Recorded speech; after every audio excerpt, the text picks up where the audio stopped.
In a stunning and heartbreaking turn of events, Celtic's Champions League dreams were shattered in the most dramatic fashion possible. A penalty shootout defeat against Kazakhstan's Kairat Almaty. But here's where it gets controversial. The hero for the home side wasn't a seasoned veteran, but a 21-year-old rookie goalkeeper thrust into the spotlight at the last minute. In the early hours of the morning, far from the familiar grounds of European football, Temirlan Anarbekov etched his name into Celtic folklore for all the wrong reasons, making a series of incredible saves that sealed his team's historic victory. His opposite number, the experienced Kasper Schmeichel, could only look on and offer congratulations as the heavy cost of Celtic's 210-minute goalless struggle and subsequent penalty shootout collapse became devastatingly clear. And this is the part most people miss.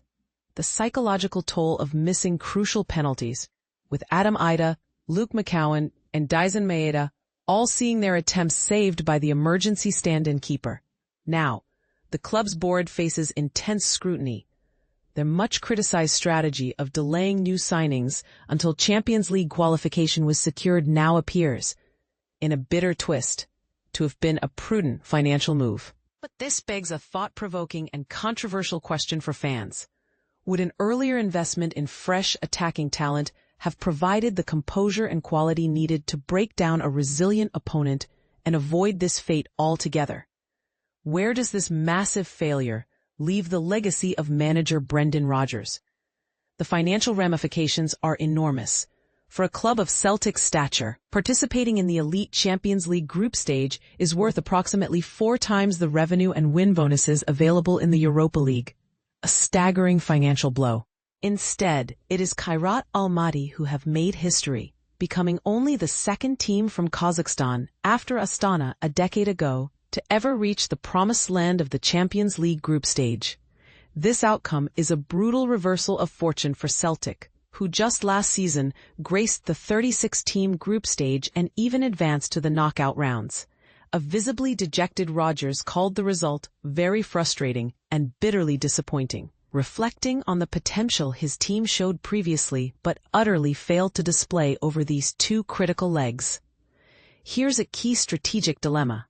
While domestic dominance in Scotland allows for squad rotation, as seen in their weekend win over Livingston, the lack of consistent, high-quality competition week in and week out can leave a team dangerously underprepared for a high-stakes European tie so early in the season.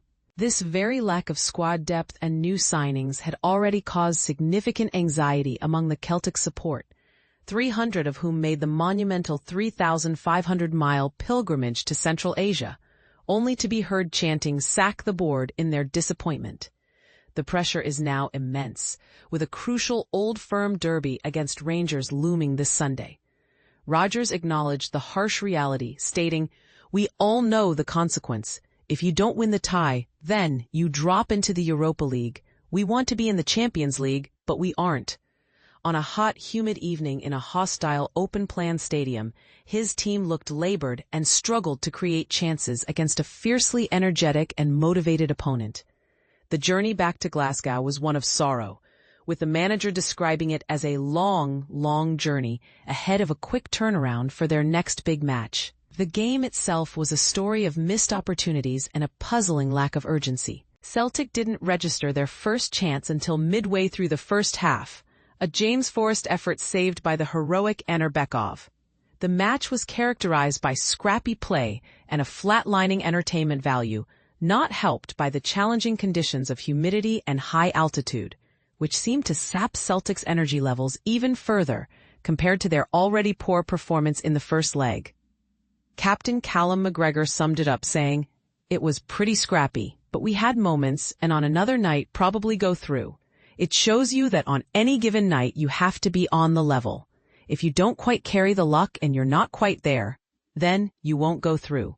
Despite Rodgers taking copious notes from the sideline, the team's play never found its rhythm in the second half. A moment of panic from Schmeichel nearly led to a disastrous own goal, but the resulting indirect free kick came to nothing. Even in extra time, when a golden opportunity finally fell to Dyson Maeda, who was played clean through by McGregor, He rushed his shot and lacked any composure in front of the onrushing keeper. So what's your take? Was this a predictable failure of a club hesitant in the transfer market, or simply one of those nights in football where nothing goes right? Do you believe the board's strategy was ultimately the right call, or did it directly contribute to this early exit? Share your thoughts and disagreements in the comments below.